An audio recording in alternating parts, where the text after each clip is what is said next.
제가 조금 결론으로 점프를 하면 일단 한 10월 초반까지 전고점을 못 넘으면 전고점을 넘기가 굉장히 힘들고요. 일단 올해는 9월 한 달이 기회다. 그러니까 삼성전자 같은 경우는 이 주봉 패턴이 깨끗한 주식이에요. 양봉, 음봉 이렇게 추세가 붙어가는 구간들이 굉장히 많기 때문에 애널리스트 리포트 800만 건을 분석을 해보니까 삼성전자 리포트 표지랑 내용에 말이 많이 들어가면 꼭지예요. 네, 여러분들의 투자 다락방 막전막후에 오신 여러분들 모두 환영합니다. 자, 아직까지 북커버리 구독, 좋아요 안 누르신 분들 지금 바로 누르고 저희와 함께 하시고요. 주식 투자를 이어가다 보면 굉장히 어려운 게 매수보다 오히려 매도다 라는 이야기를 많이 하곤 합니다. 대체 언제 팔아야 내가 이 수익에 만족할 수 있을까? 사실 어느 정도 수익을 보더라도 계속 뒤를 돌아보는 게 사람의 심리죠. 자, 그렇다면 우리가 그 후회를 최소화하는 방법을 어떻게 잘 찾아 나가는가가 옳은 투자의, 좋은 투자의 길이 아닐까라는 생각이 드는데요. 그런 관점에서 오늘 아주 또 귀한 분을 모셔봤습니다. 자, 대한민국 퀀트 투자의 대가이시자 또 지금은 Core 16이라는 회사를 운영하고 계시죠. 조윤남 대표님 모셔봤습니다. 어서 오세요. 안녕하십니까. 네, 간단하게 저희 방송 보시는 분들을 위해서 소개 한번 부탁드릴게요. 네, 제도권 생활 오래 했죠. 증권사 애널리스트로 한 20년 이상 일했었고요. 그 다음에 리서치 센터장으로도 6년, 그 다음에 한국 CFA 협회 회장으로도 4년, 그 다음에 경제연구소 대표이사로도 4년 하다가 더 늙으면 안 되겠다 생각하고 청년의 마음으로 사표를 내고 창업을 해서 지금 3년 가까이 엄청 고생하고 있습니다. 지금도 청년 같으세요. 감사합니다. 네. 자, 그러면 본격적으로 질문 드려볼게요.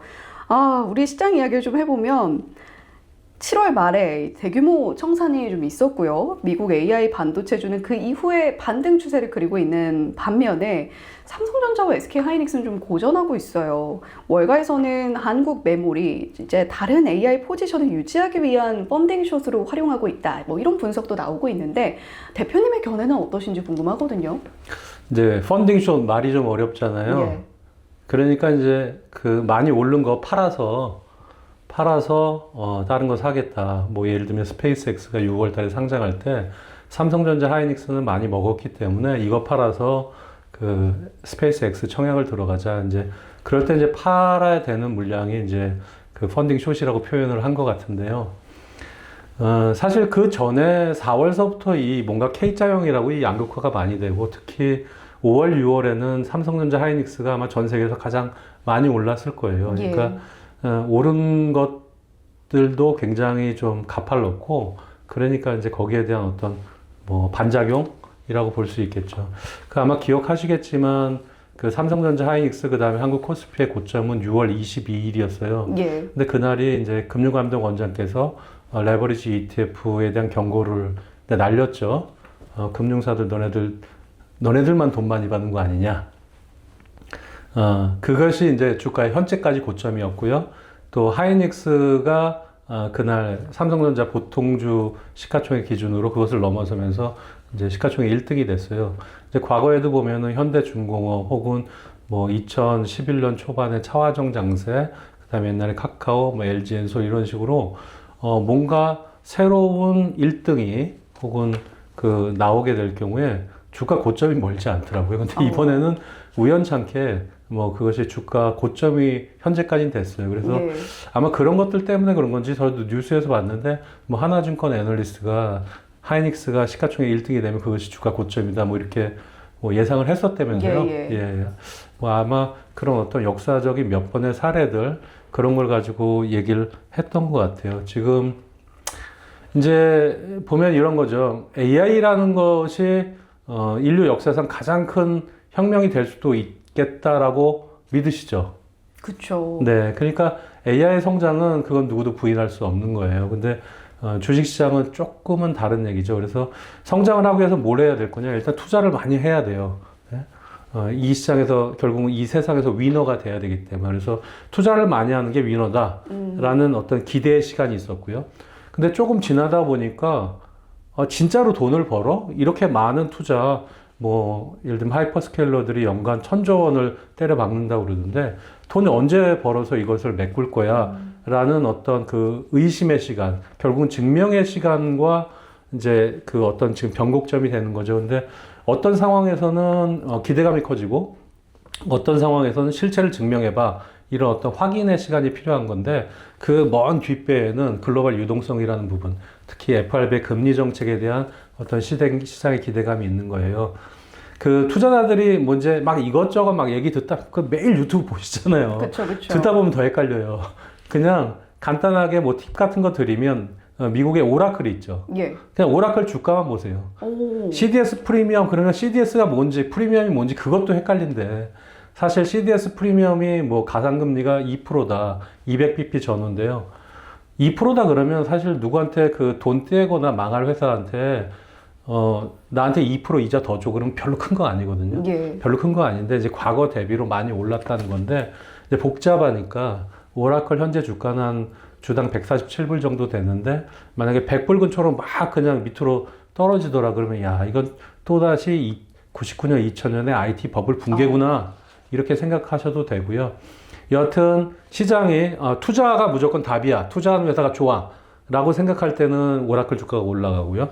아니야. 이건 과잉 투자야. 현금 흐름이 중요해. 그래서 소위 요새 나오는 잉여 현금 흐름이 마이너스인 걸 언제 메꿀 거야. 이런 의심이 강해지면 삼성전자 하이닉스가 조정을 받는 그런 어떤 시각이 나올 때는 오라클 주가가 떨어져요. 그러니까 지금 시각이 삼성전자 하이닉스 어차피 HBM 반도체는 여기밖에 없어라는 긍정적인 시각이 시장을 지배할 때는 오라클 주가가 오르고 예. 이제 이게 선후 관계가 있는 건데 상관없어요. 어느 쪽을 보시든지 아니면 아니야 지금 이제 피크아웃하고 그 다음에 하이퍼스케일러도 더 이상 돈 많이 못 써 줄일 거야. 그래서 반도체까지 결국은 나중에 줄게 돼. 이런 의심이 될 때는 그런 어떤 시각이 시장을 지배하기 시작할 때는 오라클 주가가 떨어지는 거죠. AI 주의 지표 역할을 오라클 주가가 하고 있다라는 말씀이신 거죠? 네, 제일 편한 것 같아요. 그거 주가 보는 게. 지금 그렇다면 한국 시장 역시도 삼성전자, SK 하이닉스도 오라클 같은 역할을 한국 시장 안에서도 하고 있는 것 같고 글로벌 시장 안에서도 그런 것 같은데 한국은 여전히 증가율에 좀 상승에만 반응하는 모멘텀 시장일 거냐 이런 질문을 또 던지게 됩니다. 어떻게 보시나요? 네, 일단 편집을 많이 당하더라도 이런저런 말씀을 드릴게요. 모멘텀이라는 말 정말 뉴스에서 많이 보죠. 그렇죠. 모멘텀이라는 거는 사실 과학 용어예요. 예, 저는 이제 공대 출신이고, 예. 그러니까 모멘텀이란 건 MV라고 그래서 이제 한국말로 운동량이고요. 질량 곱하기 속도예요. 그것을 질량으로 나누면 단위 질량당 속도예요. 결국은 이 사회적 모멘텀, 뭐 정치에도 사용하고, 특히 이제 주식시장에 엄청 많이 사용하잖아요. 그렇죠. 자, 이렇게 쉽게 생각하시면 돼요. 모멘텀 그러면 뭐냐? 퍼센테이지로 표현하는 것은 모멘텀이다. 증가율, 속도란 얘기예요. 그러니까 아까 운동량이란 건 결국 한마디로 속도고 속도란 건 증가율이에요. 그래서 전년 동월비 상승률이 어떠냐? 반도체 수출 증가율이 전년 동월비로 얼마냐? 그래서 결국은 반도체가 늘어요. 수출도 엄청나게 늘고 삼성전자 영업이익도 엄청 늘고요. 그런데 영업이익이 왕창 늘었어요. 만약에 올 이제 3분기 한 100조 가까이 100조가 넘을 거라고 예상하잖아요. 2분기는 뭐 90조 됐고요. 거의 삼성전자 보면. 그런데 작년 2분기 대비 뭐 한 2배 이상 훨씬 늘었죠. 2배가 그렇죠. 뭐예요? 예, 그런데 내년에 만약에 90에서 2배면은 180조가 안 돼요. 내년 2분기에. 그럼 증가율이 떨어지잖아요. 그러면 엄청나게 많이 느는데도 증가율 자체가 이게 피크아웃해서 떨어지면 주가는 빠지는 거예요. 이것이 모멘텀 시장의 전형이에요. 예. 대한민국은 전형적인 모멘텀 시장이었었어요. 그러니까 늘 예를 들면 코스피를 전망할 때 증가율 개념으로 했었죠. 자, 이제 반도체 증가율, 반도체 수출 증가율 볼까요? 삼성전자 하이닉스가 이 세상에서 정말 원톱으로 남아있는다 하더라도 내년 1분기에 반도체 수출 증가율은 피크아웃해서 떨어져요. 그런 방법은 뭘 거냐? 삼성전자 하이닉스가 모멘텀 주식이라는 이 한국 주식의 모멘텀 성격을 벗어나야 돼요. 우리가 보면은 애플이나 엔비디아가 증가율만의 어떤 그 움직임으로 주가가 올라가지는 않거든요. 예. 그러면 미국 주식 그 대형 거기랑 우리나라 뭐가 다르냐면 일단 그 주주 환원 정책이 왜 최근에 나오잖아요. 그런 부분들이 조금 선명해요. 내가 100원 돈으로 영업해서 돈 벌었어. 그러면 설비 투자 얼마 할 거고 그다음 배당 얼마 줄 거야 라는 자본 할당, 캐피털 얼로케이션에 대한 정책들을 주주들과 소통을 한다고요. 예. 근데 우리나라는 보면은 삼성전자가 뭐 프리 캐시플로우, 잉여 현금 흐름의 50%를 앞으로 주주들한테 환원하겠다. 뭐 자사주 할 수 있고, 그 다음에 뭘 좀 배당을 줄 수도 있는데, 그러면 얼마를 투자할 건데, 이런 부분에 있어서 뭔가 명쾌함이 없고, 배당 정책에 대한 문건도 사실은 정말 약해요.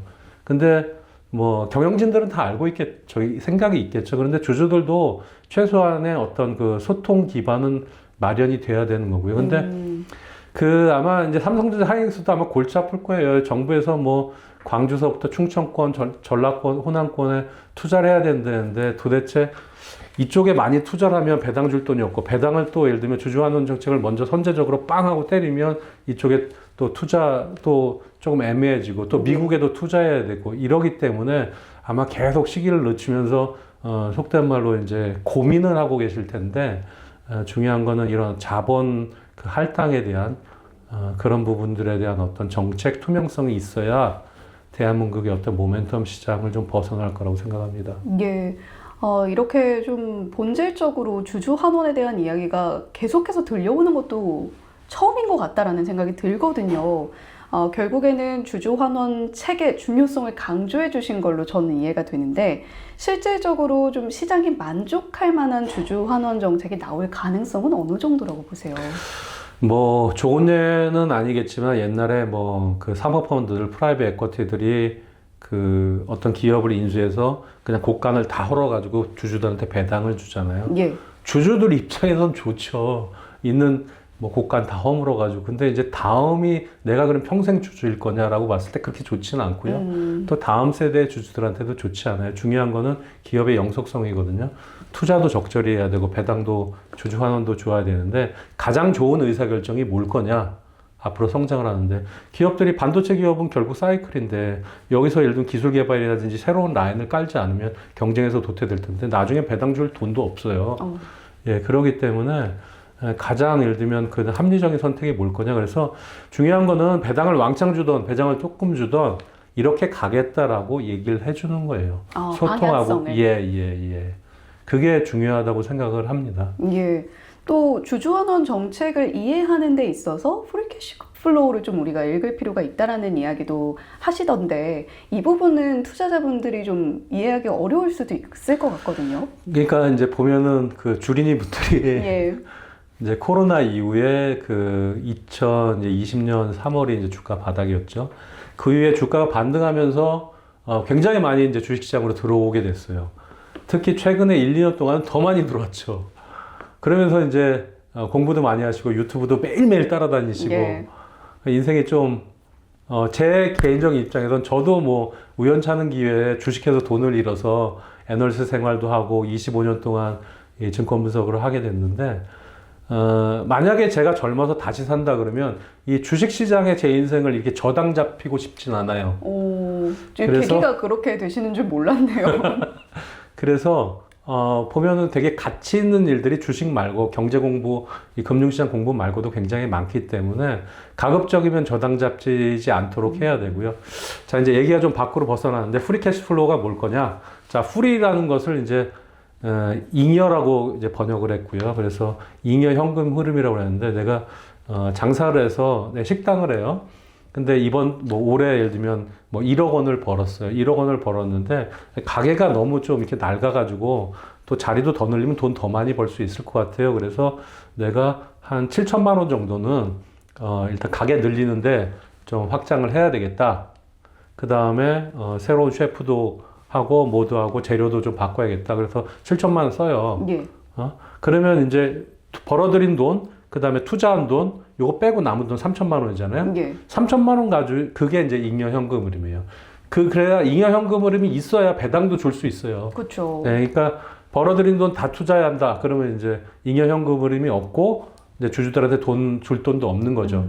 그러니까 이제 미국의 하이퍼 스케일러들, 빅테크들이 잉여 현금 흐름이 이제 벌써 마이너스권에 들어섰다. 오라클은 작년 10월서부터 벌써 마이너스 들어가가지고 이제 주가가 작년 4분기서부터 안 좋아요. 그러니까 AI 과잉 투자에 대한 얘기가 작년 10월서부터 벌써 나온 거예요. 근데 앞으로도 최소한 1년 정도는 매일 나올 거예요. 그래서 주가가 왔다 갔다 할 텐데. 그럼 그 기간 동안은 변동성을 좀 감내할 필요가 있다.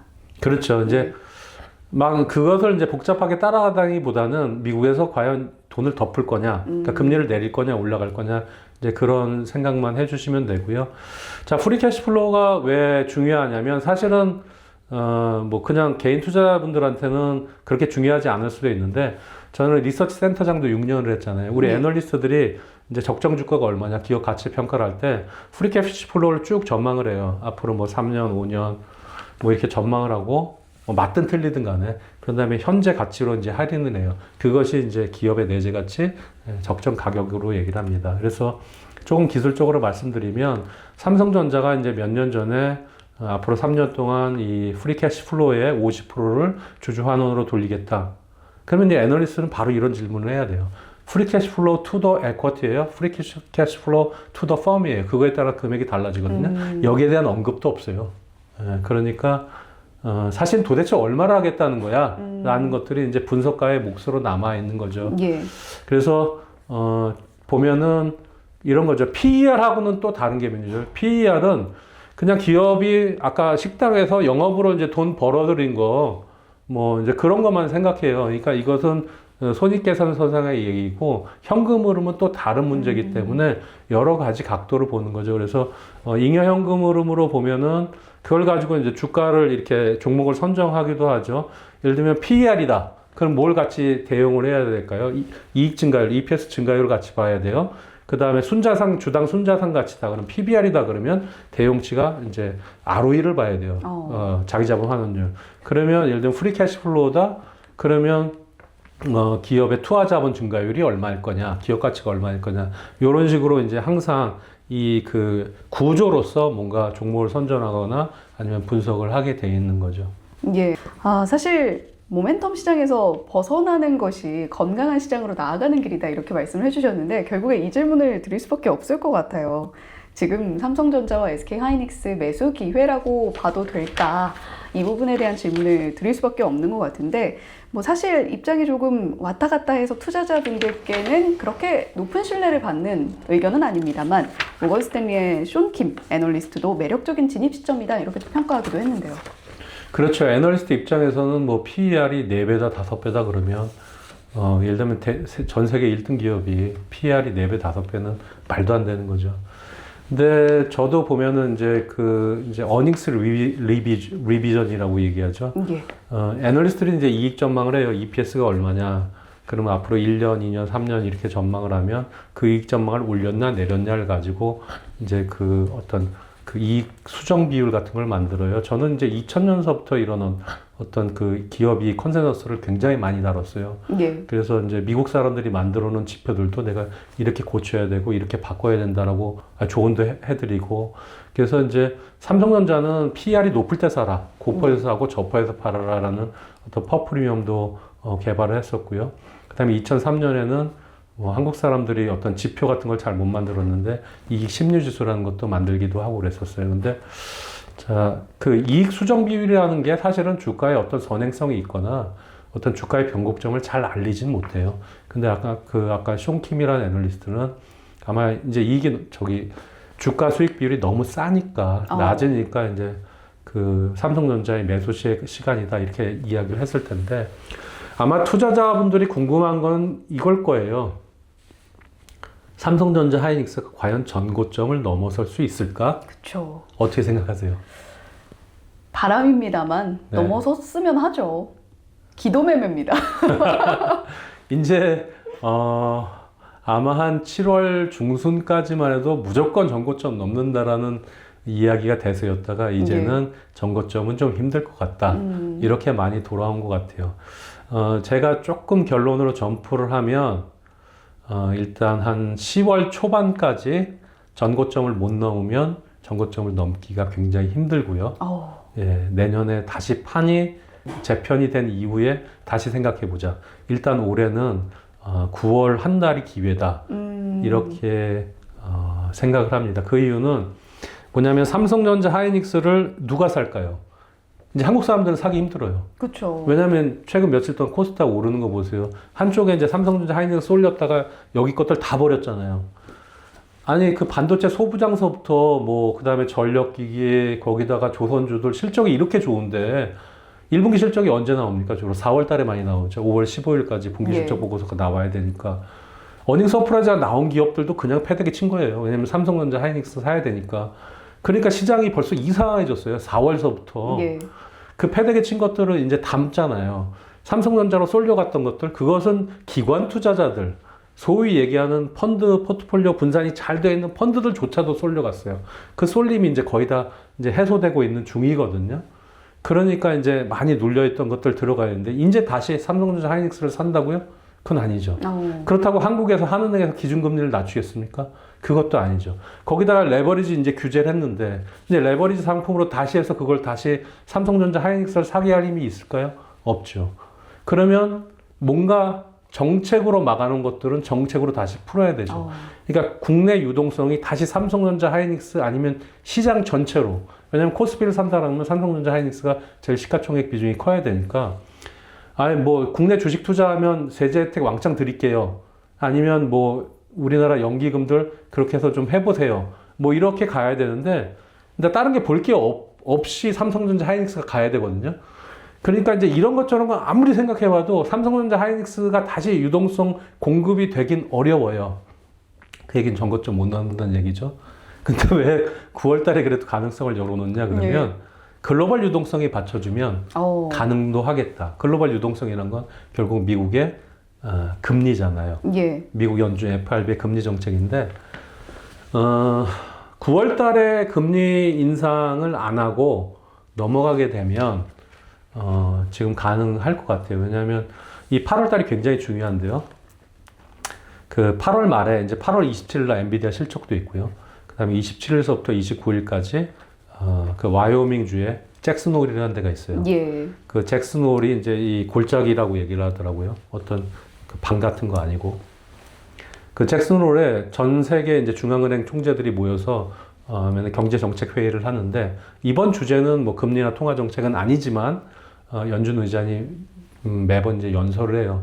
자, 이제 그 2007년 8월 달에 2007년이면 서프라임 모기지 터지기 직전이에요. 전 세계 주가의 고점은 우리나라 인사이트 펀드가 나온 2007년 10월 말이에요.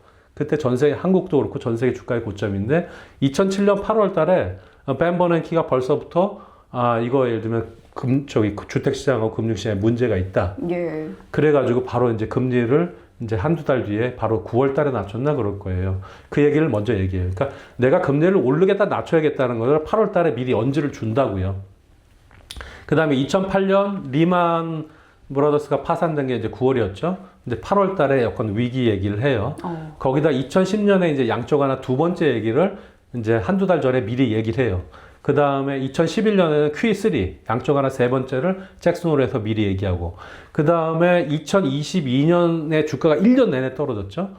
그때 8월 달에 잭슨홀에서 지금 예를 들면 인플레가 잡혀 있는 것 같지만 절대 그래도 금리 인상 기조를 멈추지 않겠다고 또 얘기를 해요.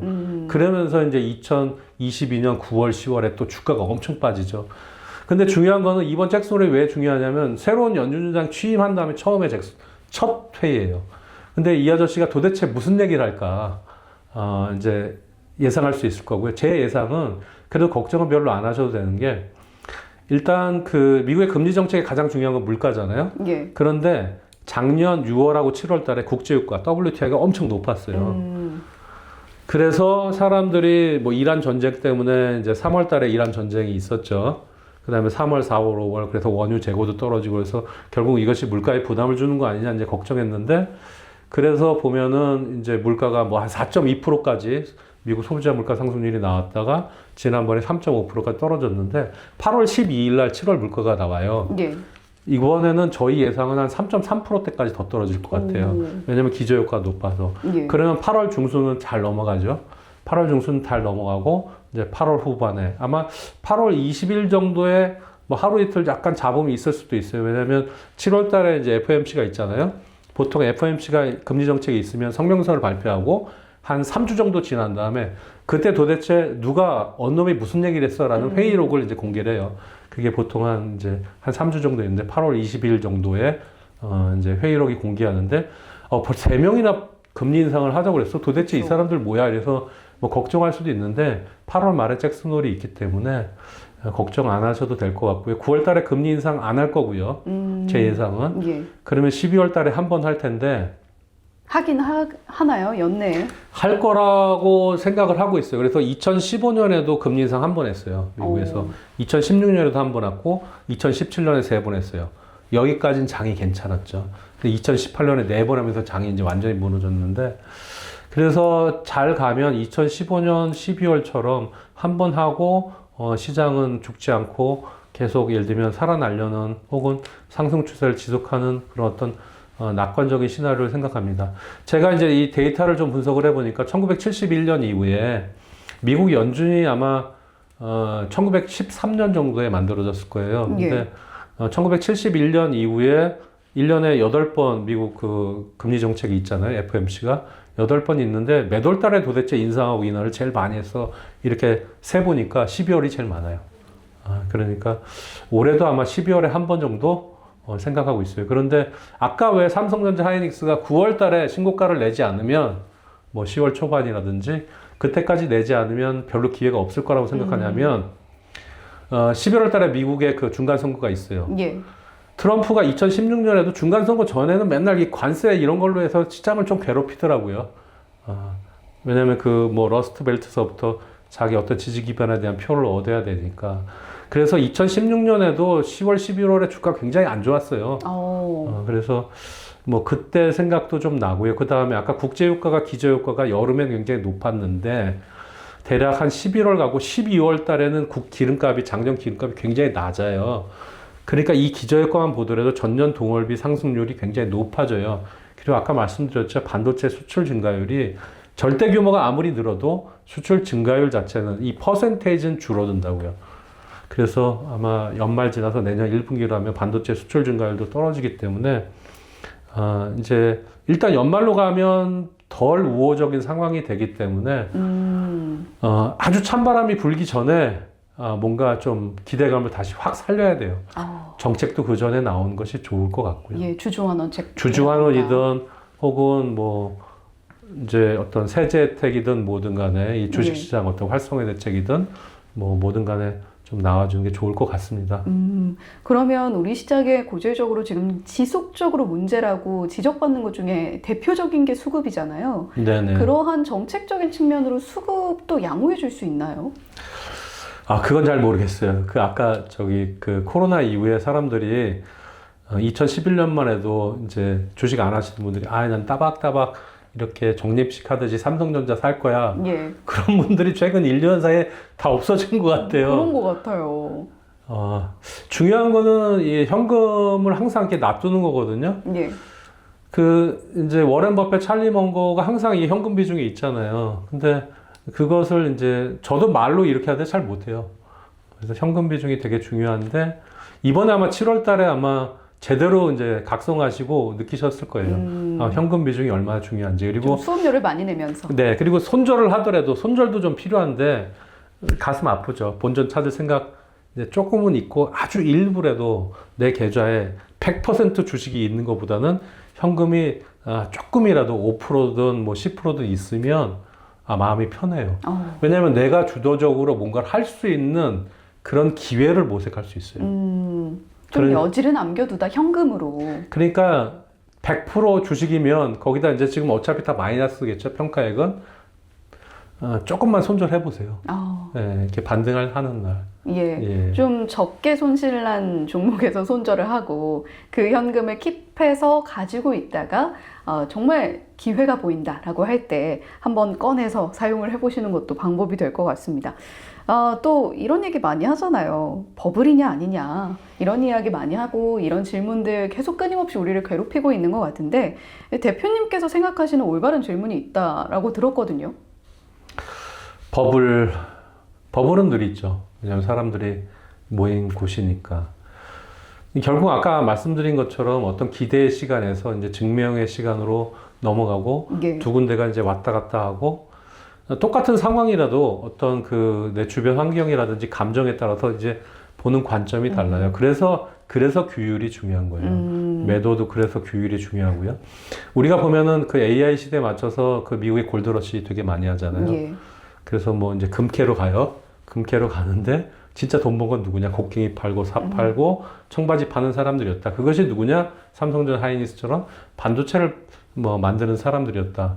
근데 거기서 이제 빠진 얘기가 뭐냐면 금을 캐러 간 사람들이 계속 금을 캐야 돼요. 그 사람들이 늘어나야 돼요. 예. 근데 아무도 금을 못 캐고 있는 거예요. 시간이 지나도. 그러면 그 사람들이 줄겠죠. 그러면 이제 곡괭이도 잘 안 팔릴 거고 청바지도 덜 사 입을 거고. 근데 그것을 두려워하는 거잖아요. 그러면 결국은 누군가 금을 캤어. 그 얘기는 뭐냐면 이런 뭐 메타든 누구든 구글이든 간에 돈을 때려 박았는데 현금 흐름이 왕창왕창 나오네. 딱 한 기업이라도. 예. 그러면 이거는 뭐 어차피 5년짜리, 7년짜리 그 정도 투자할 수는 있어. 그걸 보여줘야 돼요. 예. 그러니까 결국에 이 AI로 인해서 창출되는 현금의 이 속도, 수익성의 속도가 결국에는 이 투자의 속도를 빠르게 뛰어넘는 그 시점이면 버블이라는 얘기가 쏙 들어갈 수 있을 것이다. 근데 그 하이퍼스케일러들이 어떻게 하다못해 연간 1,000조의 금액을 어떻게 뽑아낼 수 있을까요? 매년은 당연히 못 보고. 예.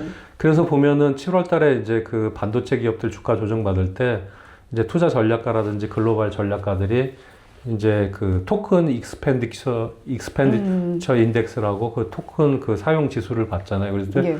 한 6월서부터 이렇게 토큰 사용량이 줄는 거예요. 근데 요것은 이제 양면성이 있는 게 저도 사실은 뭐 AI를 많이 쓰고 하기 때문에 저 개인적으로 쓰는 것만 연간 예를 들면 토큰 사용량이 월간 한 200만 원 이상 저 혼자도 써요. 예.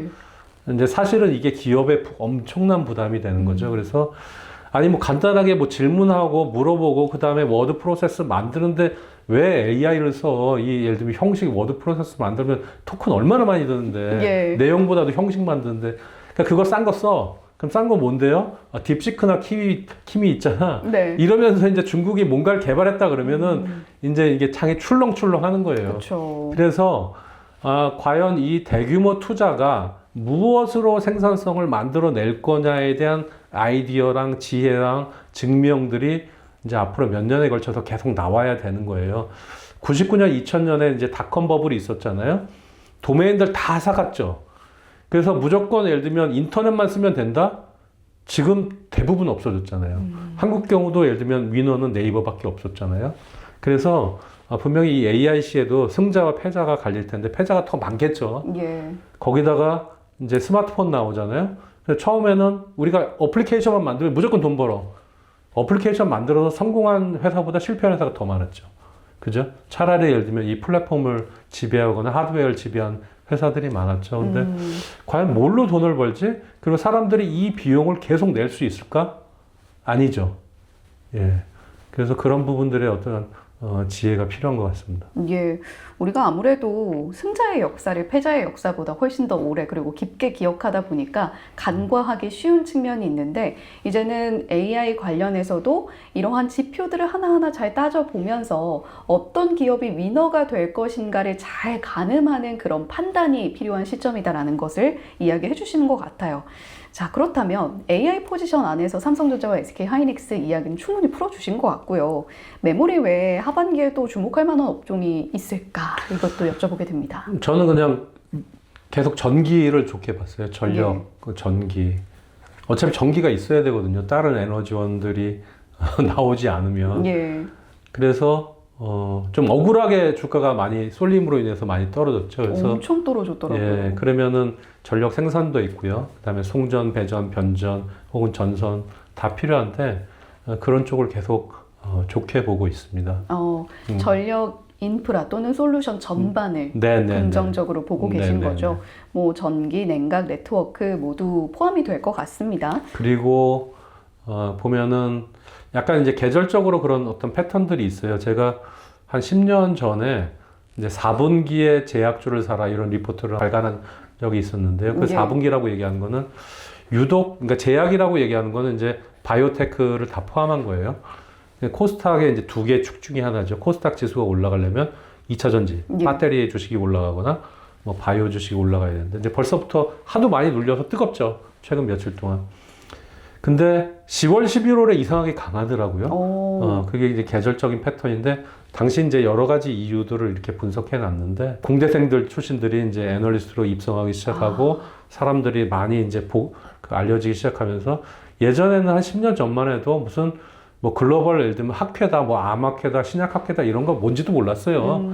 근데 이제 애널리스트들이 서로 경쟁을 해야 되니까 학회에서 무슨 예를 들면 임상 테스트 발표한다 그러면 이제 주가가 또 약간 들썩들썩 하거든요. 근데 그게 9월서부터 이렇게 많아요, 4분기에. 그래서 그런 어떤 계절적인 특수성도 있고, 그다음에 코스닥이 많이 눌렸다라는 거.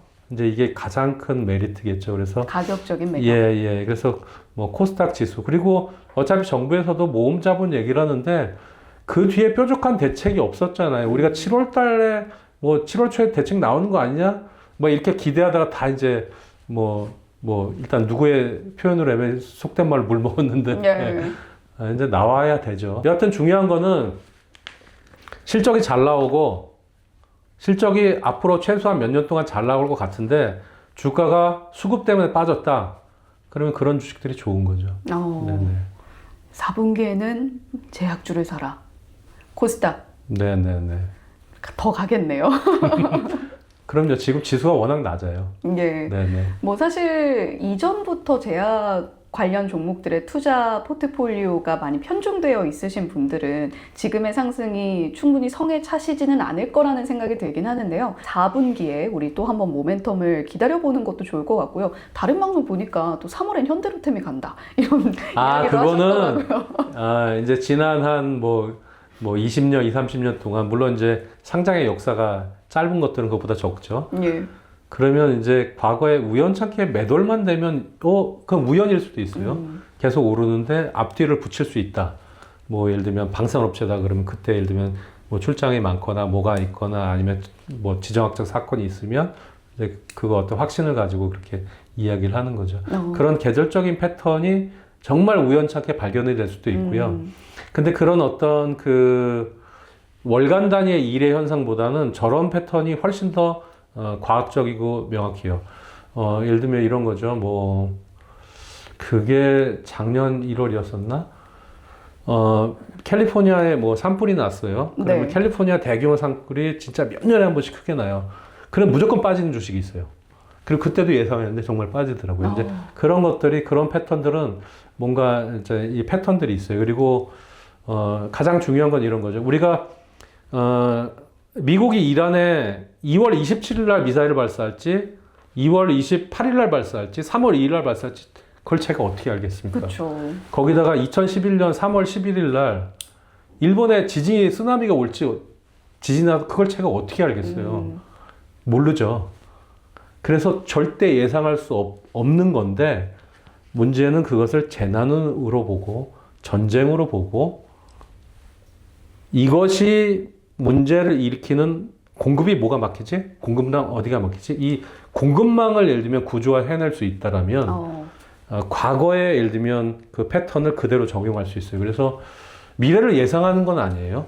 뭔가 새로운 사건, 전례 없는 상황들을 과거에 우리가 학습한 구조 속으로 넣는 거예요.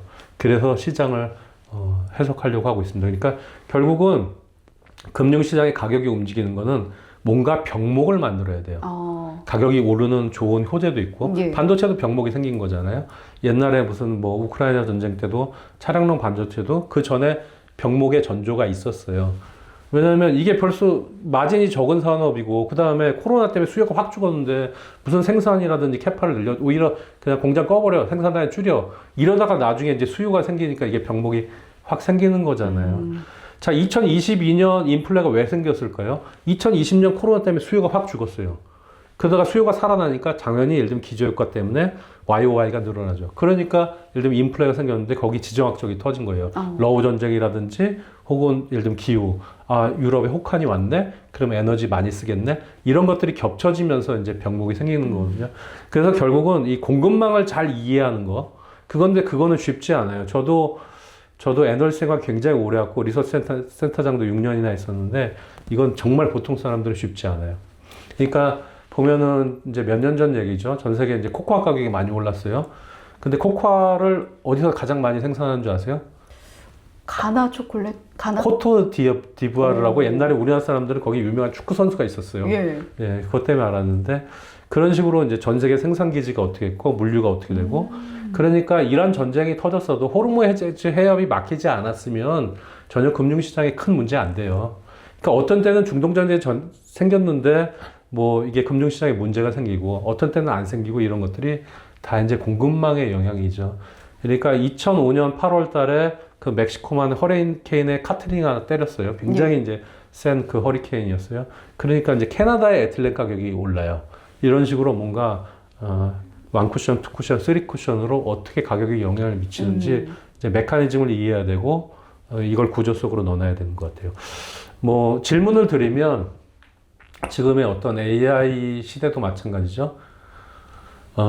금융시장의 역사는 똑같다, 반복된다고 믿는 사람, 아니야 늘 전례 없는 상황이라고 믿는 사람, 둘 중에 누가 위너일까요? 전 전자인 것 같습니다. 똑같다? 네. 누가 위너인지는 저도 잘 모르겠어요. 근데 결국은 그게 누구일 거냐가 중요할 텐데. 예. 근데 오래 살아남았던 사람들은 뭔가 이 과열이라든지 광풍 여기에 현혹되지 않는 사람들이었던 것 같아요. 그래서 아마 이런 거죠. 기술, 그 다음에 뭐 아니면 뭐 문화, 아니면 새로운 어떤 뭐 이런 것들은 늘 새롭겠지만 인간이 느끼는 탐욕과 공포는 똑같다. 뭐 이렇게 본 사람들은 오래 살아남았겠죠. 그래서 워렌 버핏도 늘, 찰리 먼거도 늘 이렇게 몰빵하지 않았고요. 그랬던 것 같습니다. 이게 뭐 책 제목도 있죠. 브라질에 비가 내리면 스타벅스 주식을 사라. 그 책 봤는데 되게 재미없었어요. 저도 제목 때문에 겨우 읽었습니다. 네. 내용이 없어요. 내용이. 네. 어쨌거나 공급망에 예, 대한 예. 이해가 중요하다라는 네, 네, 이야기를 네. 해주신 게 비슷한 맥락이 아닐까 싶어서 네, 네, 네. 언급을 해봤는데 말씀해 주신 것처럼 그걸 일반 투자자분들이 제대로 파악하기란 정말 어려운 일이잖아요. 지표들은 또 이름도 어렵고 너무 많기도 하고 그런 수많은 지표들 가운데에서 우리가 매도의 기술을 잘 가져가기 위해서는 이것만은 꼭 봐라 하시는 지표들이 있다면 어떤 게 있을까요? 매도의 기술, 그 팁을 알려드릴 수 없고요. 저도 평생을 그것을 연구하고 있으니까. 근데 예. 이제 매도의 지능을 갖는 게 중요해요. 매도의 지능. 주식 투자자는 매수의 지능이 있어요. 그런데 반대쪽 매도의 지능은 없어요. 우리가 그 매수와 매도를 영어로 매수를 롱이라고 그리고 그다음 매도는 숏이라고 그러잖아요. 그러니까 매수는 늦춰도 돼요. 남들이 다 산 다음에 나중에 따라가도 돼요. 근데 매도는 그 순간을 놓치면 후회가 그 다음에 그 불안이 굉장합니다. 그래서 매도의 지능을 갖춰야 되는데 최고의 매도의 지능은 뭐냐? 내가 무언가를 살 때 언제 나와야지 라고 먼저 결정하는 거예요. 그게 첫 번째 매도의 지능이고요. 그다음에 두 번째는 이것은 주가가 빠진 거야 라는 것과 이것은 내가 살 때 논리가 틀어진 거야 라는 것을 구분하는 거예요. 그 다음에 세 번째는 매도 매수 100% 샀다가 다 팔았다가 이거 말고 리밸런싱 한다고 그러죠. 줄여가고 늘려가고 모아가고 적립식으로 따박따박 하고 그다음에 중간중간 팔아내고 이런 것들을 할 줄 알아야 되고 그 다음에 현금을 갖고 있어야 되는 거 반드시 그것도 일단 매도의 지능이고 그 다음에 내가 왜 팔았지 그런 것들. 그러니까 내가 산 이유가 틀어졌을 때 그것을 이제 생각해내는 그것을 그럴 때 파는 게 매도의 지능이고 예. 그렇습니다. 매도의 기술보다 매도의 지능이 중요하다. 또 이렇게. 매도의 기술도 몇 가지는 알려드릴 수 있어요. 예. 그러면 한번 풀어주세요. 이제 저희 셀스마트에 그 다음에 저를 앞으로 10년 동안 지지해 주실 분들은 저희 셀스마트 멤버십을 가입해 주시면 좋고요. 상당히 비쌉니다. 10년 멤버십이. 근데 제가 꿈을 말씀드려도 되나요? 그럼요. 이제 뭐 미친 사람이라고 뭐 욕먹어도 상관없어요. 그러니까 우리가 보면은 어떤 자기가 가진 가치관, 세계관이 있잖아요. 예. 거기를 지지해주는 사람들, 그 사람들과 같이 뭔가를 만들어 가겠다. 매도가 정말 얼마나 중요한지. 제가 이제 제 자신이 오랜 기간 동안 느꼈기 때문에 그런데요. 이 후회와 불안에서 좀 떠나고 싶어요. 그런데 이것을 뭔가 규율로 만들어 놓고 싶어요. 근데 그것이 시스템 트레이딩은 다른 겁니다. 기계로 매매하는 거랑은. 그래서 어떤 매도의 지능을 갖춘 데이터로 무장한 개인 투자자. 제가 만약에 이런 어떤 그 앵커님한테 셀스마트 멤버십이다 그러면 전 세계 1000명을 모아서 이분이 어떠한 기관 투자자보다 더 예를 들면 돈을 잘 벌거나 더 규율을 지키거나 이 싸움에서 승리할 수 있도록 계속 10년 동안 무기를 공급해 드릴 거예요. 일종의 어떤 매도 시그널, 매도 아이디어, 매수 시그널, 매수 아이디어, 매수 포트폴리오, 매도 포트폴리오, 매도 종목 이런 것들을 공급해 드리는 대상이 그 세일스마트 멤버십이고요. 우리는 그 세일스마트 멤버, 우리 부족들한테 무기를 공급하는 무기 공급업자가 되고 싶습니다. 방산업체. 네, 맞아요. 왜냐면 우리가 7월 달에도 그 미국 사람들, 우리가 이제 많은 한국의 투자자, 정말 기라성 같은 전문 투자자들도 우리는 어차피 미국한테 택도 안 돼. 우리는 앞으로 50년 뒤에도 미국 금융에 종속될 거야. 객관적으로는 맞죠. 근데 최소한 도전은 해봐야죠. 그렇죠. 예. 영원히 이렇게 변동성에 시달리면서 네. 그리고 모멘텀 시장에 머물 수는 없죠. 네네. 예. 그래서 뭐 매도라는 걸 이제 우스갯소리로 좀 말씀드리면 지금 뭐 딱 맞는 건 아닌데 지금 이제 시점, 지금 저기는 아니고요. 그냥 원칙이다 생각하세요. 자, 반도체는 굉장히 사이클이 빨라요. 세상 사람들이 인식하기 전에 먼저 주가가 움직여요. 예. 그죠? 그런 다음에 세상 사람들이 인식하기 전에 먼저 꼭지가 나와요. 그래서 항상 PER이 높아질 때 고퍼에서 사고 PER이 낮아질 때 이제 파는 그런 일종의 역투자 전략, 컨트레리안이라고 얘기를 하죠. 역투자 전략. 왜냐하면 사이클이 짧고 빨라요. 물론 이제 HBM은 조금 길어지긴 했는데 그런 것들을 좀 생각해 주셔야 되고, 제가 2000년 이후에 우리나라 애널리스트들의 그 분석 보고서가 모아진 게 2000년서부터예요. 예. 뭐 FM 가이드서부터 뭐 여러 가지 2000년 이후에 애널리스트 리포트 800만 건을 분석을 해보니까 물론 AI 도움이 컸죠. 삼성전자 리포트 표지랑 내용에 최대란 말이 많이 들어가면 꼭지예요. 뭐 그런 거. 그 다음에 뭐 단기적으로는 내가 딱 바닥에서 사서 꼭지에서 맞춘다. 그럴 일 없어요.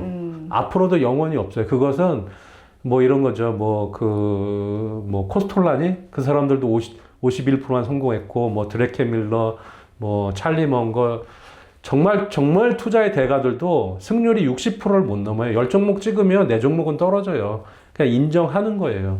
그러니까 삼성전자 같은 경우는 이 주봉 있잖아요. 주봉 패턴이 제가 분석한 바에 의하면 전 세계 주식 중에서 가장 주봉 패턴이 깨끗한 주식이에요. 그래서 주봉이 양봉이 나온다 그러면 이번 주 만약에 금요일이다 양봉 나올 것 같아 따라붙어.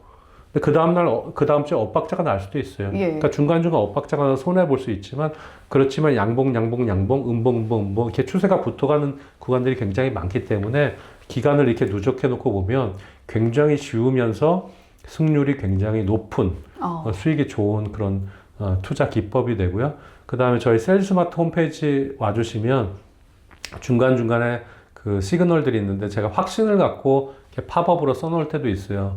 뭐 올해 잘한 것 중에 하나가 올해 미국 시장, 한국 시장의 주가의 이란 전쟁 때 저점이 3월 30일이었어요. 제가 3월 31일 날 오전 10시에 이제 이 팝업을 하나 올려놓은 게 있어요. 주가 지금 바닥이다. 왜냐면 세상이 너무 혼란스러웠죠. 그렇지만 이 혼란 속에서 반드시 구조와 질서는 있다. 주가는 지금 매수 신호 나왔다라고 이렇게 가끔 1년에 몇 번 띄워놓을 때가 있어요. 그런 것들 이렇게 잘 봐주시면은 서로 도움이 될 것 같습니다. 매일 들어가서 봐야 되겠네요. 네, 그리고 이제 혹은 전문 투자자다 아니면 뭐가 필요하다 그러면 아직은 AI를 많이 활용 못 하시는 분들이 혹시 있으면 제가 도움을 드릴 수도 있어요. 그러니까 뭐 저희한테 이메일을 주시거나 아주 사소한 도움은 돈을 받지 않으니까 걱정하지 않으셔도 되고요. 그 다음에 세일스마트 그 회원 가입하는 건 다 무료입니다. 네. 궁금한 게 지금 개인 투자자분들도 그래도 많이 찾아보시고 또 여러 가지 영상도 보시고 하시잖아요. 개인 투자자분들이 많이 투자 실력이 올라갔다 이런 평가들도 나오는데 그에 대해서는 대표님 의견 어떠신지도 궁금하네요. 물론 저도 이제 그 원 오브 댐 정말 하나의 개인의 의견인데, 제가 자산운용사 대표, 그 자산운용사 대표가 이제 국민연금을 10년 동안 가장 많이 키운 국민연금의 자금을 수탁받아서 한 사람이고 정말 투자의 대가인데, 친구들하고 뭐 어디 갔는데 자기 주식 얘기 꺼내지도 못했대요. 자기 친구들이 다 전문가라서. 근데 그 사람들은 금융권에 있었던 사람도 아니고, 그러니까 모든 사람들이 다 전문가가 됐고요. 그 다음에 워낙 이제 외신도 빠르고, 뭐 예를 들면 월스트리트 저널, 그 다음에 뭐 블룸버그 CNN 다 한국어로 방송되고, 그러니까 이 금융시장의 구조랑 메커니즘을 정말 학습하기는 너무너무 좋아요. 그런데 제가 애널리스트 하면서 느낀 게 있어요. 내가 데이터를 직접 다루고 글을 써보고 이 데이터를 조각하거나 조합해보지 않은 사람과는 결국은 한 문제에 부닥쳐서 계속 이야기를 하면 바닥이 나온다. 예. 그래서 되게 잘 아는 것 같죠. 그 다음에 오히려 애널리스트나 펀드 매니저는 잘 모르는 것 같죠.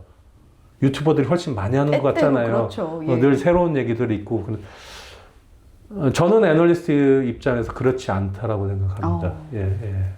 그래서 유튜브만 따라다니면 이게 학습이 누적이 안 돼요. HBM 이 적층이 안 된다고요. 예. 적층에서 본딩도 해야 되는데 본딩의 역할을 세일스마트가 해주나요? 하려고 애를 쓰고 있습니다. 예. 지금 저도 여러 가지 정말 많이 배우고 있는 것 같은데 제가 되게 좋아하는 구절 중에 하나가 주식시장에서는 얼마나 더 많이 맞추는가가 승리가 아니라 얼마나 덜 틀리는가에 따라서 성패가 갈린다. 이런 이야기를 되게 좋아하고 제가 실패할 때마다 그래 다른 거는 한번 대응을 잘 해보자 이런 생각으로 힘을 내게 되기도 하는데 이 세일스마트라는 이름을 또 지으신 이유가 있으실 것 같아요. 가장 중요한 의사결정은 이제 매도입니다. 예. 뭐 두 가지 중에 한 가지 보면은 그리고 그것이 아픔이 가장 커요. 그 다음에 그것을 잘하지 못하면 부를 늘릴 수 없기 때문에 전 세계적으로 어떤 매도를 연구하는 기관은 아직까지는 찾아보지 못했던 것 같아요. 예. 매도에 특화시켜서. 그래서 이게 국제적으로도 약간 새롭다기보다는 모두 다 알고 있지만 너무 어려워요. 너무 어렵고 누구도 모른다고 생각하기 때문에 안 해요. 결국은 너도 끝까지 모를 거야. 맞아요. 그렇지만 계속 할 겁니다. 죽을 때까지. 근데 그래서 어떤 매도의 과학을 만들어내고 연구하기 위해서. 근데 매도 시그널 하나 만들려고 하잖아요. 매도 시그널 하나 우연찮게 이거 괜찮을 것 같다라고 만들잖아요.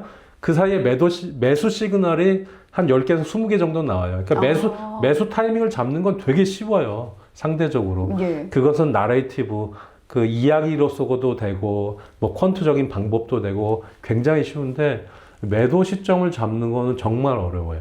네네. 그만큼 매도 지능이 네. 중요함을 그래서 이제 현명한 매도가 가장 투자에 중요하다. 그리고 그 미켈란젤로가 다비드상을 이렇게 만들었잖아요. 예. 그 찰흙 붙여서, 대리석 붙여서 만든 거 아니에요. 닦아내서 만든 거죠. 그래서 우리가 인생에도 보면은 무엇을 버려야 될 거냐는, 무엇을 줄여야 될 거냐는 반대로 얘기하면 넌 장 좋은데 왜 맨날 매도 얘기만 하냐 이렇게 생각하지 마시고요. 무엇에 집중할 거냐 더. 그것을 위해서 무엇을 줄여야 될 거냐를 이제 선택하는 거예요. 그래서 그 다비드상을 만든 미켈란젤로가 저런 얘기를 했어요. 나는 대리석 안에서 천사를 봤다. 그 천사를 풀어주기 위해서 난 깎아내겠다. 그래서 그 마음으로 하려고 하고 있습니다. 그렇다면 개인 투자자분들께서 좀 쉽게 따라할 수 있을 만한 퀀트 기법이나 뭐 이런 게 있을까요? 퀀트 기법. 그러니까 그냥 AI를 활용을 많이 하세요. 요새 뭐 챗GPT라든지 이런 거 다 하시잖아요. 그다음에 클로드라든지 제미나이. 저도 한 4-5가지 정도 하고 있는데 예. 그냥 이런 거예요. 퀀트가 뭐냐라고 보면 이렇게 쉽게 얘기하면 내가 가진 아이디어를 숫자로 만들어낼 수 있으면 퀀트예요. 근데 숫자로 만들어내는데 삼성전자 영업이 90조다. 그럼 그건 퀀트가 아니고 90조인데 예를 들면 전년 동기비 증가율이 100%야. 난 100% 할 때 매도를 할래. 그건 퀀트예요. 그러니까 내가 RSI 많이 보시잖아요. 예. 특히 이제 뭐 기술 밖에서 뭐 퀀트 한다 아니면 뭔가 이렇게 뭐 한다 그러면 100% 기술적 분석이에요. 가격, 거래량, 수급 요거 말고는 안 써요. 그러니까 매크로, 산업 지표, 그다음에 심리 지표 뭐 이런 것들 기업 워닝스를 아직은 많이는 쓸 줄 몰라요. 왜냐면 제도권에 있던 사람들이 나가서 그런 어떤 시스템 트레이딩이라든지 이런 것을 많이 안 하기 때문에 그냥 내가 하면 잘할 것 같다고 믿는 사람들 혹은 젊은 사람들, 대학생들이 이제 많이 하기 때문에 그런 어떤 가격 지표들을 주로 많이 쓰는데 여하튼 RSI 20에서 사서 80에서 팔겠다. 이거는 이제 퀀트예요. 그 다음에 내가 종목을 뽑을 때 뭐 이런 거죠. PBR 1.5배 미만, ROE 20% 이상에 대한 것만 내가 뽑아내겠다. 이것도 퀀트예요. 예. 예. 근데 이제 하나하나 더 들어가면 복잡해지죠. PBR이 언제 PBR이야? ROE는 언제 거야? 그래서 혹시 저한테 이메일을 보내주시면 되게 간단하게 이 세상에 어떤 마켓 그루들 있잖아요. 예. 뭐 찰리 먼거다, 드레켄밀류다, 그래서 한 20명 정도 당신들이 이야기한 매도의 원칙들을 한번 모아봤어요. 그래서 그거를 그냥 무료로 보내드릴게요, 이메일로. 오. 근데 보셔도 특별한 건 없어요. 애매해요, 애매해. 예, 결국 내가 실천해야 되는 거잖아요. 예, 애매하기 때문에. 예, 그래도 메일 주시면 보내주신다라고 네네. 이야기 해주셨습니다. 도대체 이 사람들은 한번 읽어볼까요? 좋습니다. 군데? 예. 벤자민 그레이엄. 안전마진이 사라지면. 일단 안전마진이 무슨 말인지 몰라요. 안전마진은 뭐냐면 적정주가가, 그러니까 계산된 적정주가죠. 내재 가치가 100원인데 지금 주가가 50원까지 떨어졌어. 그러면 50원이 안전마진이에요. 적정주가까지는 언젠가 가겠지. 그래서 이제 뭐 안전마진이라는 말을 많이 쓰는데 이게 용어가 나올수록 복잡해져요. 그러니까 진짜 고수들은 뭐냐면 용어를 쓰지 않고 이해하기 쉽도록 얘기해 줄 수 있다라면 그분은 그 분야의 전문가예요. 생각을 굉장히 많이 해본 분이에요. 여하튼 그러면 아니 안전마진이 사라지면 내재 가치도 모르는데 안전마진이 얼마인지 알지도 못하잖아요. 그 다음에 찰리 먼거. 이거는 뭔가 선택안이 나왔을 때 더 좋은 게 있으면 이걸 판다는 거예요. 더 좋은 게 있으면. 그 다음에 뭐 클라르만은 주가 상승 촉매가 소멸할 때. 이 촉매랑도 말도 사실 과학 용어인데요. 예. 이제 사회 용어로 됐죠. 이거 다 편집 당하겠는데 촉매라는 건 뭐냐면 촉매라는 건 삼성전자 PER이 4배예요. 예. 삼성전자 PER이 10배로 가야 돼요. 당연히 예를 들면 이런 거죠. 물이 높은 곳에서 낮은 곳으로 흐르죠. 전압이 센 곳에서 낮은 곳으로 흐르죠. 자연의 섭리죠. PER이 낮은 곳에서 당연히 예를 들면 적정한, 예를 들면 평균적인 수준으로 가야 되는 건 당연한 거예요. 근데 중간에 에너지 장벽이 엄청 높아요. 촉매라는 건 뭐냐면 이 장벽을 낮춰주는 것을 이제 화학적으로 촉매, 캐탈리스트라고 얘기를 해요. 이것이 이제 사회 용어가 된 거예요. 그래서 도대체 그 카탈리스트가 뭐냐? 그러면 뭐 FRB에서 금리 인하를 한다. 아니면 주주 환원 정책을 한다. 뭐 이런 것들이 카탈리스트가 될 수 있어요. 아니면 AI주를 기본으로 삼는다면 뭐 하이퍼스케일러의 캐펙스 투자, 설비 투자를 늘리겠다. 뭐 아니면 엔비디아가 어닝 서프라이즈가 나왔고 전망 가이던스도 엄청 늘어났다. 이러면 이제 캐탈리스트가 되는 거죠. 예. 그 다음에 이제 제시 리버모어는 기술적 분석을 많이 했나 봐요. 지지선 붕괴, 거래량 감소. 이건 쉽죠. 요거는 조금 명확해지는 거죠. 그 다음에 워렌 버핏은 기업의 경쟁력 훼손. 가장 애매한 말씀을 하셨죠. 그 다음에 윌리엄 오닐은 이 사람은 누구나 따라할 수 있겠네요. 매수가 대비 7에서 8% 하락하면 무조건 손절한다. 기준선을 잡아놓는 거네요. 네. 그러니까 이 얘기는 뭐냐면 매수를 할 때 정말 정밀하게 내가 지금 매수하는 순간서부터 오를 거야 라고 핀포인팅 할 수 있는 기술이 있어야지 아무 때나 매수했다가는 7, 8% 맨날 떨어지죠. 예. 그 다음에 드레켄밀러는 시장 반응이 예상과 다르면 이것도 굉장히 좋은 말이에요. 주가 올라갈 거라고 예상했는데 시장은 내 생각하고 달라. 왜냐면 자기 혼자 생각할 때 많거든요. 예. 그러면 이제 보면은 펀드 매니저도 그렇고 주식 잘하는 사람들은 막 주식 잘하는 사람들이 이렇게 해라고 얘기를 하죠. 근데 정말 답답한 건 뭐냐면 우리가 신문을 보거나 뭘 하거나 뭐 펀드 매니저든 주식 잘하는 사람들은 돈을 발렸다. 난 이렇게 했어라고 그 얘기를 하잖아요. 그 얘기를 믿고 따라하는 건 조금 위험해요. 왜냐면 주식을 잘하는 사람들은 내가 주가 올라갈 거야. 9월 달에 올라갈 거야. 이렇게 얘기해놓고도 상황이 불리하면 자기는 팔고 있어요. 예. 그 사람들은 대응을 잘하는 거지 전망을 잘하는 게 아니에요. 근데 우리가 주식을 잘하는 사람들이 전망을 잘한다라고 착각해요. 아까 얘기한 것처럼 매도의 지능에서 주가가 빠진 거랑 내가 투자 논리가 훼손된 거랑 구분을 할 수 있어야 된다고 그랬죠. 그래서 유튜브를 많이 보시더라도 누가 주식을 굉장히 잘해. 아니면 돈을 많이 벌었어. 그 사람들이 전망을 잘한 게 아닐 거라는 생각을 하시고 그 사람들의 전망을 너무 맹신하지는 않으셨으면 좋겠어요. 예. 뭐 짐 사이먼은 당연히 예를 들면 퀀트 펀드니까 평균 획이 도달한다. 그러니까 올라갔다 내려갔다 하는데 뭐 이런 거 이격도라고 보셔도 되죠. 이격도가 너무 양으로 높았다 그러면 팔고 밑으로 예를 들면 과매도 국면이다 그러면 이제 사고 하는 거죠. 그 다음에 조지 소로스 같은 사람들이 정말 무서운 사람들이에요. 정말 냉혹한 사람들이죠. 조지 소로스의 얘기를 들어보면 처음에 먼저 잽을 날려요. 예. 상대방이 안 쓰러지잖아요. 그럼 진짜 강펀치를 날리는 거예요. 옛날에 예를 들면 그 파운드 매도하는 것도 그렇죠. 그러니까 우리가 7월 달에 그런 거예요. 7월 달에 외국인들이 삼성전자 하이닉스 그냥 물밀듯이 한국 사람들 돈이 들어오는데 이제 펀치를 날려요. 예. 거기다가 이제 매도는 물량을 보여. 다 받아먹네? 그러니까 갖다 다 때리는 거예요. 너무 팔기 쉬운 시장이에요. 조지 소로스가 약간 그런 타입이에요. 그러니까 잽 날리고 물량이 받아줄 것 같다. 만약에 물량이 안 받아주면 내가 잽을 날리는 동안 주가가 떨어지잖아요. 예. 호가 갭 때문에. 그럼 안 파는 거죠. 상대방이 받아줄, 내 번째를 받아줄 맷집이 생겼을 때 그때 제대로 날리는 거죠. 무섭네요, 정말. 네. 그 다음에 데이비드 태퍼, 이게 이제 가장 중요한 것 같아요. 미국 연준에서 결국은 금리를 올릴 것 같다? 앞으로 계속 올릴 것 같다? 그러면 난 중간에서 안 해. 그 다음에 금리를 처음에 확 낮춘다. 금리 처음에 낮추면 절대 들어가면 안 돼요. 그건 뭔가 세상에 문제가 생겨서 금리를 낮춘 거기 때문에. 예. 금리가 낮춘 상황에서 한참 기다리다가 나중에 들어가야 돼요. 매수는 언제 하라고요? 롱.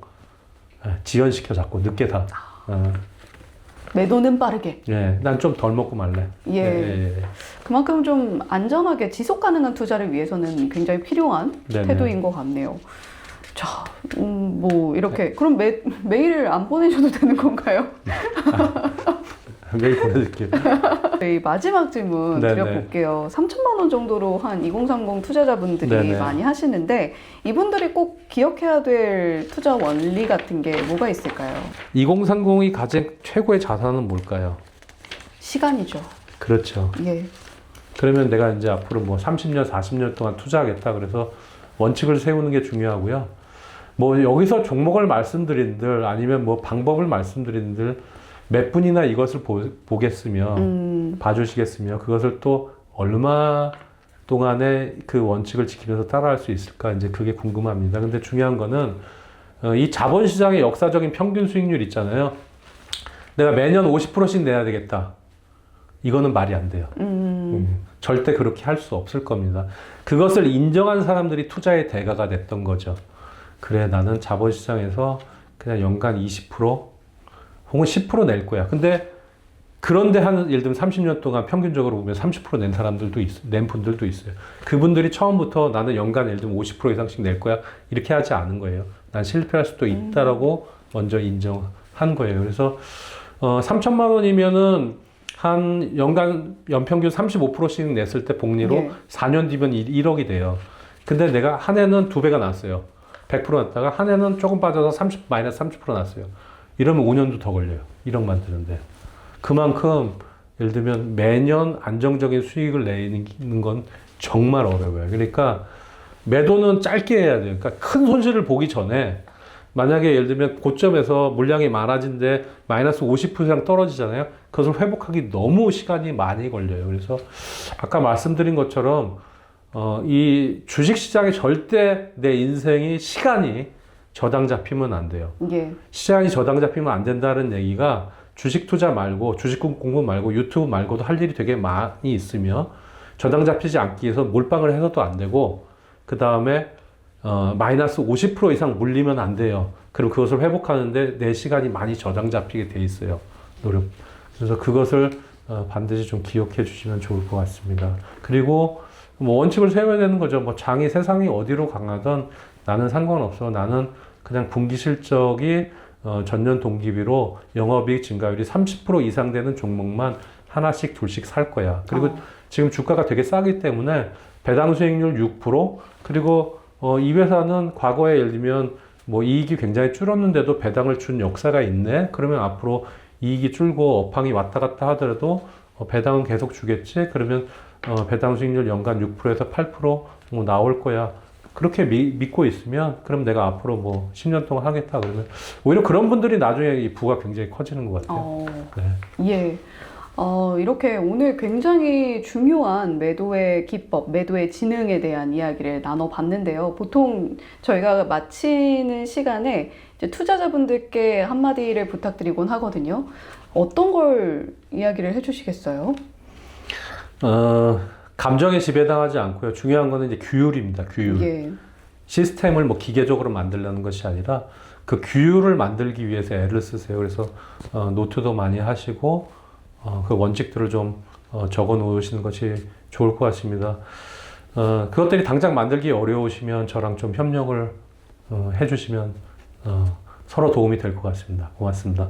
예, 매수는 그래도 어떻게든 하겠는데 매도는 너무 어렵다 하시는 분들, 그런 분들은 조윤남 대표님의 이 세일스마트와 함께 해보시는 것도 좋은 선택지가 될 것 같습니다. 저희는 여기서 인사드릴게요. 고맙습니다.